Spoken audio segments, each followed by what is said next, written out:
Ramai tak tahu, jalur gemilang sebenarnya direka oleh seorang rakyat biasa, bukan kerajaan. Pada tahun 1949, kerajaan mengadakan pertandingan untuk mencari reka bentuk bendera bagi Persekutuan Tanah Melayu.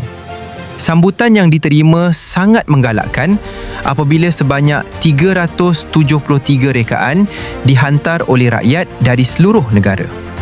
Selepas melalui proses saringan, hanya 3 rekaan terbaik dipilih untuk penilaian akhir. Salah satu rekaan tersebut dihasilkan oleh seorang arkitek Jabatan Kerja Raya Johor bernama Muhammad Hamzah. Ketika itu, Muhammad Hamzah baru berusia sekitar 29 tahun dan bekerja sebagai arkitek kerajaan di Johor. Rekaannya menampilkan jalur merah putih serta bulan sabit dan bintang yang melambangkan perpaduan dan identiti negara. Selepas mendapat sokongan ramai, reka bentuk Muhammad Hamzah dipilih sebagai pemenang pertandingan tersebut. Pada 26 Mei 1950, bendera Persekutuan Tanah Melayu dikibarkan secara rasmi buat pertama kali.